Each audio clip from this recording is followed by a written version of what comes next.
I still remember the sound of her heels on the marble floor of the cafe. Each step felt like a countdown, one I didn't know was ending my life as I knew it. She sat across from me, eyes calm, almost relieved. No shaking hands, no tears, just certainty. "I don't love you anymore," she said. Simple, clean, final. I asked why. She didn't answer immediately. Then she said the name that cracked something deep inside my chest. My best friend. The man who sat beside me through late-night dreams. The man who promised loyalty with a smile and a handshake. She told me they had connected, that he understood her ambition, that I was too safe, too ordinary. I didn't shout. I didn't beg. I just nodded as my world collapsed quietly. A week later, social media did what people couldn't. It told the truth without shame. Photos, engagement posts, champagne smiles. They weren't hiding anymore. I lost my love. I lost my best friend. And I lost something worse, my identity. What no one knew was this. I didn't disappear because I was broken. I disappeared because I was building something they could never imagine, and their wedding would become the stage where everything changed. The city looked different the morning after the rejection. Not brighter, not darker, just indifferent. I stood at the bus stop where she had once rested her head on my shoulder, laughing about how one day we'd attend weddings together, not knowing. It would be hers, and not with me. She chose my best friend, not a stranger, not someone new, but the one person who knew my secrets, my failures, my plans. That betrayal didn't come all at once. It arrived slowly, through silence. No calls, no apologies, just Instagram stories of them, smiling together like they hadn't buried someone alive to get there. At first I tried to understand. I told myself, maybe she fell in love. Maybe feelings can't be controlled. But then I remembered the nights I stayed awake listening to her dreams. The times I defended her when others doubted her. The sacrifices that never made it into her memories. What hurt most wasn't losing her. It was realizing I never mattered enough to deserve honesty. Weeks passed. My best friend, ex-best friend now, didn't reach out either. No explanation. No guilt, just a clean escape. That's when something inside me changed. I stopped explaining myself to people who already decided I was disposable. I stopped chasing closure from those who thrived on confusion. And most importantly, I stopped being small. I threw myself into work, not to distract myself, but to rebuild. Every rejection became fuel. Every sleepless night turned into strategy. While they planned their wedding venue and guest list, I planned something else entirely. Not revenge, a revelation. Because the truth is, people only respect power when it stands silently.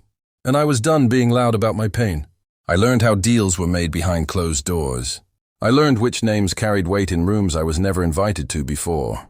I learned patience, the kind that smiles while sharpening its edge. Months later, an invitation arrived. Cream-colored envelope, gold lettering. "You're invited to our wedding." I laughed.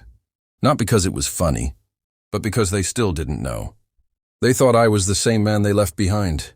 They thought I'd show up broken, or not show up at all. What they didn't know was that by the time I walked into that hall, I wouldn't be a guest. I'd be the announcement. And when the moment came, when all eyes turned to me, they would finally understand. You don't betray someone and walk away untouched. Some debts wait patiently. And I had all the time in the world. Chapter 3. The invitation that changed everything. The wedding invitation arrived on a quiet evening. It was thick, elegant, expensive, cream paper with gold lettering. Their name sat proudly at the center. Her. My best friend. I stared at it for a long time, not because it hurt, but because it no longer did. 3 years ago, seeing their names together would have shattered me. Now it felt like confirmation. They had built their happiness on betrayal, and betrayals always collapse under their own weight. I smiled and placed the invitation neatly on my desk. They thought I'd show up quietly, maybe sit in the back, maybe avoid eye contact. They had no idea I wasn't attending as a guest. The wedding was set in a luxury hall overlooking the city. Glass walls, crystal chandeliers, a guest list filled with social elites, influencers and business leaders. What they didn't know? I owned half the companies funding that wedding. The caterers, mine. The floral designers, my subsidiary. The media sponsor live streaming the event, controlled by a board that answered to me. And the biggest surprise? I was the final speaker, listed as a special investor announcement. Right after the vows. They never read the fine print. The day of the wedding arrived. I entered the venue calmly, wearing a tailored black suit, confidence stitched into every step. Heads turned. Whispers followed. Some recognized me. Others would soon. She saw me first. Her smile froze mid-laugh. Her hand tightened around his arm. He leaned in, confused. Then he saw me. Panic flickered across his face like a bad memory returning too fast. I took my seat in the front row. Not because I demanded it, because it had my name on it. As the ceremony ended and applause filled the hall, the host stepped forward. Before we proceed to the celebration, he announced, we have a brief statement from one of our major partners. The spotlight found me, her face drained of color. I stood, straightened my jacket, and walked to the stage slowly. Every step echoed. I didn't look at them yet. I looked at the audience. Then I smiled. Thank you for celebrating love today, I began calmly. But I'm here to announce something.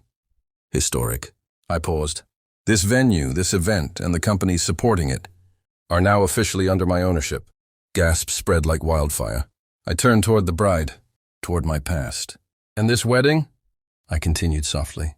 It just became the most expensive mistake of your lives. Silence. Her knees shook. My best friend couldn't breathe, and for the first time, they understood. This wasn't revenge. This was ownership. Chapter 4. The day everything shifted. The wedding was 3 days away. That fact echoed through the city like a countdown clock only I could hear. Everywhere I went, posters appeared. Elegant white invitations framed in gold. Their names printed side by side as if destiny itself had signed the paper. My best friend, the woman who once promised me forever. People whispered when they saw me now. Not with pity anymore, but curiosity. Because rumors had begun to move faster than truth. They said the anonymous investor who had quietly acquired half the venues in the district was attending the wedding. They said a single announcement was coming, something that would change everything. No one knew it was me, and I intended to keep it that way. The final preparation. On the morning of the rehearsal dinner, I stood in the penthouse overlooking the city skyline. The glass windows reflected a man I barely recognized. Calm, composed, untouchable. Gone was the boy who begged for explanations. Gone was the friend who smiled while being betrayed. This version of me spoke less and saw more. My phone buzzed. A message from her. I heard you're back in town. I stared at the screen, unmoved. Then another message appeared. I hope you're doing okay. No hard feelings, right? No hard feelings. I almost laughed. Instead, I turned my phone, face down, and picked up the folder on the table, the final documents. Ownership transfers, partnership dissolutions, sponsorship rights. Everything was ready. Tonight wasn't about revenge fueled by anger. It was about truth arriving uninvited. A cracks begins to show. At the rehearsal dinner, I stayed invisible. I watched from the far end of the hall as my best friend played the perfect groom, laughing too loudly, adjusting his tie too often. Stress was beginning to creep through his confidence. She, on the other hand, looked radiant, but not peaceful. Her eyes kept scanning the room, searching for something or someone. Then, the unexpected happened. The event manager rushed over to the groom, whispering urgently. His smile froze. What do you mean the sponsorship isn't confirmed? He snapped too loudly. Whispers rippled through the guests. She turned toward him, confused. I thought you said everything was handled. He avoided her gaze. I watched as doubt flickered across her face for the first time. Not heartbreak, not regret, but uncertainty. The first door closes. An hour later, the groom stormed outside, phone pressed to his ear. I don't care who the investor is, he hissed. Tell them the wedding goes on exactly as planned. I stepped out of the shadows. It won't, I said calmly. He turned, his face drained of color. You, I smiled, not cruelly, not triumphantly, just knowingly. You should head back inside, I continued. Enjoy tonight. It's one of the last times everything will feel normal. He swallowed hard. What did you do? I leaned closer. Nothing, I replied. I just stopped saving you. For the first time in years, he had nothing to say. Her realization begins. Inside, she noticed the change immediately. The tension, the rushed conversations, the forced smiles. Then her phone buzzed. A notification. Event update, venue partnership under review. Her breath caught. She looked up, and our eyes met across the room. The moment froze. Memories surged between us like a silent storm. She took a step toward me, then another. I turned and walked away, and that was when it hit her. Not jealousy, not anger, but fear, because for the first time since she chose him over me, I was the one no longer chasing, and she was the one running out of time. Chapter 5. The announcement that froze the room. The wedding hall glittered like a dream built for someone else's happiness. Crystal chandeliers spilled light over white roses and silk curtains, and a string quartet played softly as guests laughed, toasted, and waited for the ceremony to begin. I stood near the back, calm, composed, invisible by design. She hadn't seen me yet. My former best friend, paced near the altar in a tailored suit, nerves written all over his face. The girl who once promised me forever sat in the bridal room, surrounded by makeup artists and cousins, preparing to marry him. The same man she rejected me for, the same man who betrayed me behind my back. I checked my watch. 5 minutes. When she left me, she said I was not going anywhere. When I warned them both, they laughed. When I disappeared, they assumed I broke. What they never knew was that while they were planning this wedding, I was building something much bigger. The music shifted. The wedding planner stepped onto the stage to test the microphone. And that's when I moved. I walked forward, not rushed, not dramatic, just confident. Heads turned. Whispers followed. Who is that? Is he family? Why does he look so calm? I reached the stage and gently took the microphone before the planner could stop me. Excuse me, I said evenly. I won't take much time. The room stilled. The groom recognized me first, his face drained of color. The bride heard the change in the air and stepped out from behind the curtain. Her eyes met mine, and in that single moment I watched her world tilt. I continued, my voice steady. My name is Daniel Hayes. I'm the majority shareholder of the investment group that funded this venue, this catering company, and the real estate holding the groom's family business. Gasps rippled across the hall. The groom stumbled forward. That's not funny. I smiled, not cruelly, not kindly, just truthfully. Check your phone. He did. So did his parents. So did the wedding planner. Emails flooded in, contracts terminated, assets frozen, partnerships dissolved. Then I turned to her. You chose him because you thought power meant loyalty, I said.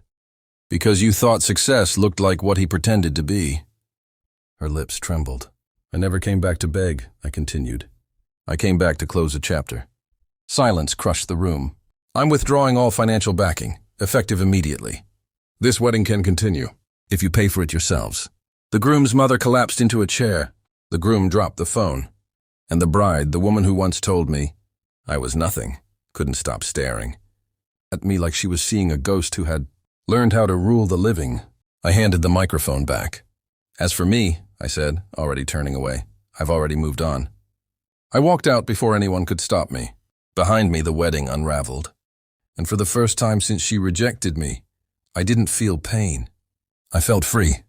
Chapter 6. The announcement that stopped the wedding. The wedding hall fell silent in a way that felt unreal, like the world itself had. Pressed pause. I stood near the entrance, calm, composed, wearing a tailored suit that didn't scream wealth but whispered control. Every eye turned toward me. The priest froze mid-sentence. The music died. Even the photographer lowered his camera. She looked at me first. Her face drained of color as recognition hit. This wasn't shock anymore, it was fear. The kind that comes when the past you buried walks back in, taller than before.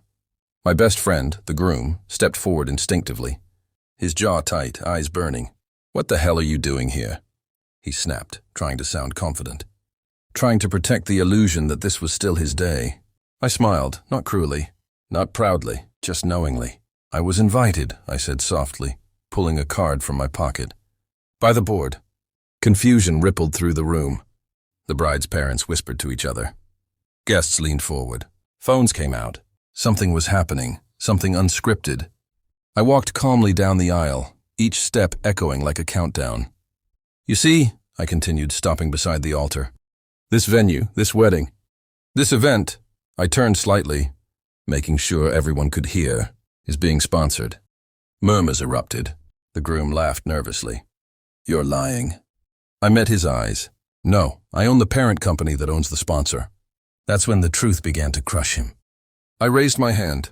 The massive screen behind the altar flickered to life. Documents appeared, contracts, logos, names, mine, clear.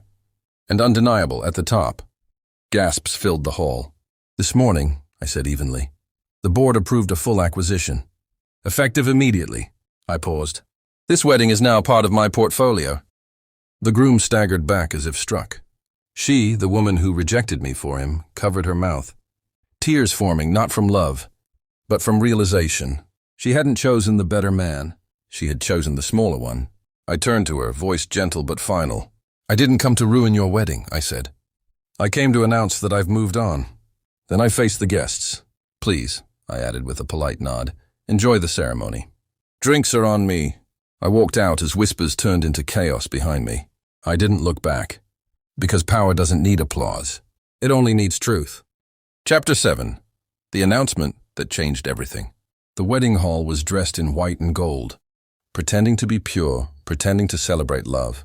But I knew the truth. I stood at the back, unnoticed, dressed simply. No designer suit, no flashy watch. Just calm confidence. The kind that doesn't need to shout. She was there, my ex, standing beside my former best friend. The same man she chose over me. The same man who smiled while betraying me. Her eyes scanned the hall nervously. She wasn't happy. She was anxious. As if some part of her already knew today wasn't going to end the way she imagined. The priest spoke about loyalty, about trust, about choosing one person above all others. Each word felt ironic. Then came the moment for open announcements. Family, friends, anyone who wished to speak. I stepped forward. A quiet murmur spread through the hall. She froze. Her smile cracked the second our eyes met. I didn't look angry. I didn't look bitter. I looked free. I took the microphone. "Congratulations," I said calmly. "This is a beautiful wedding." Relief flickered across her face until I continued. "I just wanted to thank you both for rejecting me." Confusion rippled through the crowd.